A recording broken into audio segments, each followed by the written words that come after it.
नमस्कार. घरगुती भोजन या चॅनलमध्ये तुम्हा सर्वांचं अगदी मनापासून स्वागत आहे. आज आपण आप्पे पात्रामध्ये वाटाणे म्हणजेच मटर टाकून अतिशय भन्नाट आणि पौष्टिक अशी रेसिपी बनवणार आहोत. अगदी झटपट अशी होणारी ही रेसिपी आहे. महत्त्वाचं म्हणजे अगदी कमीत कमी तेलामध्ये तयार होणार आहे. चला मग याचं आपल्याला काय बनवायचं आहे ते पाहण्यासाठी व्हिडिओ कुठेही स्किप न करता अगदी शेवटपर्यंत पहा. वेळ न घालवता लगेचच आजच्या रेसिपीला सुरुवात करूया. सर्वप्रथम इथे आपल्याला मटर म्हणजेच ओले वाटाणे घ्यायचे आहेत. आता थंडीमध्ये वाटाणे भरपूर प्रमाणामध्ये बाजारात विकायला आलेले आहेत आणि स्वस्तसुद्धा आहे. मग तेच वाटाण्याची भाजी किंवा तोच पदार्थ खाऊन कंटाळा येतो. अशा वेळेस काहीतरी नवीन वेगळं बनवूया. तर सर्वप्रथम पहा, इथे मी 1 वाटी मुगाची डाळ घेतलेली होती आणि ती 2 ते 3 तास व्यवस्थित अशी भिजवून घेतलेली आहे. पाहू शकता इथे डाळ अगदी व्यवस्थित अशी भिजलेली आहे. 1 वाटी डाळ पुरेशी आहे. भिजल्यानंतर ती आणखीनच दुप्पट होते. तर आता यामधील पाणी आपण काढून टाकूया. भिजवलेली मुगाची डाळ लगेचच आपण एका मिक्सरच्या भांड्यामध्ये काढून घेऊया. आता हा नाश्ता किंवा हा पदार्थ मी 2 व्यक्तींकरता बनवत आहे, त्यामुळे इतकं प्रमाण घेतलेलं आहे. तुम्हाला जास्त बनवायचं असेल तर तुम्ही प्रमाण वाढवू शकता. आता यामध्ये आपल्याला अर्धी वाटी ओले वाटाणे म्हणजेच मटर घालायचे आहेत. सर्व मटर या मुगाच्या डाळीमध्ये टाकून घेऊयात. त्याचसोबत आपल्याला यामध्ये घालायचं आहे अर्धा इंच आल्याचे तुकडे घालायचे. त्यानंतर 1 हिरवी मिरची घालायची आहे. त्यासोबत कोथिंबीर घालायची आहे आणि आता याला झाकण लावून मिक्सरला वाटून घेऊया. तर वाटून घेताना 2 चमचे तुम्ही गरज पडली तर पाणी वापरू शकता. इथे मला गरज पडल्यामुळे फक्त 2च चमचे पाण्याचा वापर केलेला आहे आणि बघू शकता या स्वरूपाचं आपलं इथे हे मिश्रण तयार झालेलं आहे. आता लगेचच हे तयार झालेलं मिश्रण आपण मिक्सिंग बाउलमध्ये काढून घेऊया. मिश्रण आपल्याला जास्त घट्टही नको आहे आणि जास्त पातळही नको. पहा या स्वरूपाचं असायला हवं. या मिश्रणाची कन्सिस्टन्सी तुम्ही पाहू शकता या स्वरूपाची आहे. आणि इथे आमच्या साहेबांचे मध्ये काहीतरी लुडबुड चालू आहे. आम्ही रेसिपी बनवताना हा असं मध्ये काहीतरी करतच असतो.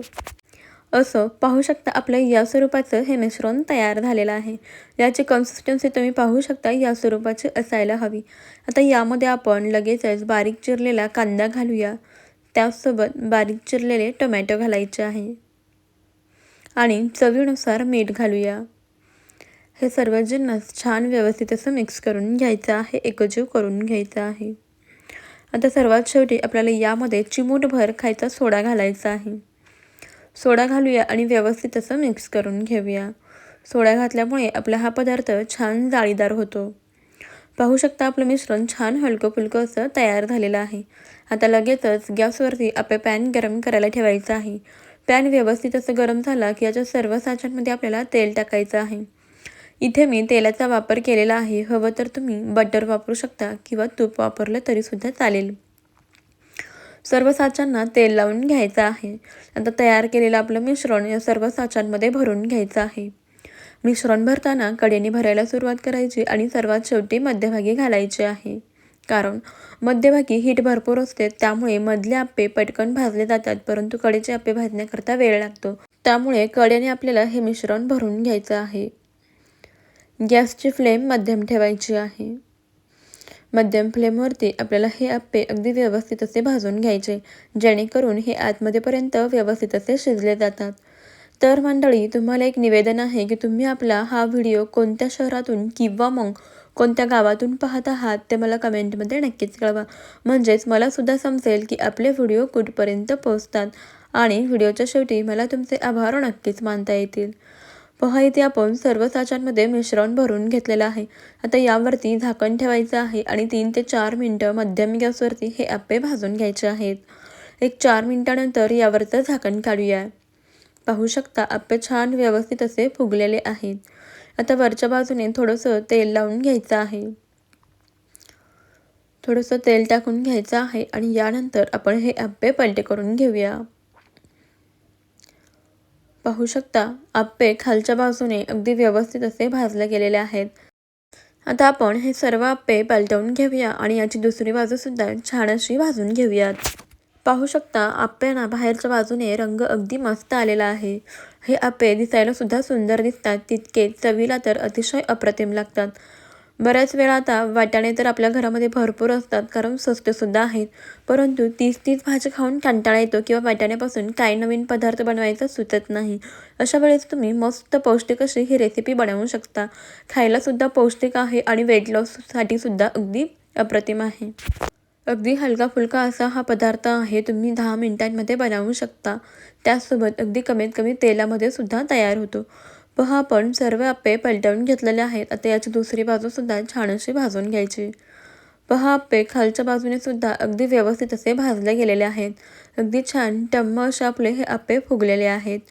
सर्व अप्पे आपण चेक करून घेतले. पहा सर्व अप्पे खालून व्यवस्थित भाजले गेलेले आहेत. बघू शकता याला रंगसुद्धा अगदी अप्रतिम असा आलेला आहे आणि अप्पे दिसायलाही सुंदर दिसतात. आता हे सर्व अप्पे आपण या पॅनमधून काढून घेऊयात.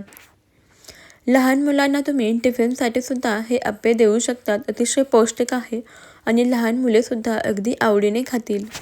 किंवा घरी काही कार्यक्रम असेल, हळदी कुंकवाचा कार्यक्रम असेल किंवा छोटी मोठी पार्टी असेल, अशा वेळेस तुम्ही हे पौष्टिक असे अप्पे नक्कीच बनवू शकता. अतिशय भन्नाट आहेत, चवीलासुद्धा खूप अप्रतिम लागतात. पहा इथे मस्त असे आपले वाटाण्याचे पौष्टिक अप्पे तयार झालेले आहेत. तुम्हीसुद्धा सीझन संपायच्या अगोदर एकदा तरी हे पौष्टिक असे वाटाण्याचे अप्पे नक्कीच बनवून पहा. ही रेसिपी तुम्हाला कशी वाटली ते मला कमेंटमध्ये जरूर कळवा. पहा अप्पे अगदी मऊ लुसलुशीत असे झालेले आहेत. आता आपण तोडून पाहूया. पहा आतमधून अगदी जाळीदार असे झालेले आहेत. आतमध्येपर्यंत व्यवस्थित असे शिजले गेलेले आहेत. अगदी मऊ लुसलुशीत असे अप्पे चवीला खूप भन्नाट लागतात. गरमागरम असे सर्व करायचे. याला तुम्ही असेच खाऊ शकता किंवा टोमॅटो सॉससोबत खाऊ शकता किंवा तुमच्या आवडीच्या कोणत्याही चटणीसोबत खाऊ शकता. तुम्हीसुद्धा एकदा नक्की ट्राय करून पहा. कशी वाटली रेसिपी कमेंटमध्ये जरूर कळवा. आवडली असेल तर एक लाईक नक्कीच करा आणि आता जाता जाता आपल्या घरगुती भोजन या अस्सल मराठमोळा चॅनलला नक्की सबस्क्राईब करा आणि त्यापुढील बेल आयकॉनसुद्धा प्रेस करा. म्हणजेच आपल्या येणाऱ्या नवनवीन भन्नाट आणि युनिक अशा रेसिपीचे अपडेट सर्वप्रथम तुम्हाला मिळतील. चला मग मंडळी, भेटूया आपण अशाच पुढच्या एका युनिक रेसिपीमध्ये. तोपर्यंत खात राहा, मस्त राहा आणि सर्वात महत्त्वाचं म्हणजे हेल्दी राहा. व्हिडिओ तुम्ही शेवटपर्यंत पाहिलात त्याबद्दल तुमचे खूप खूप धन्यवाद. चला मग, बाय बाय.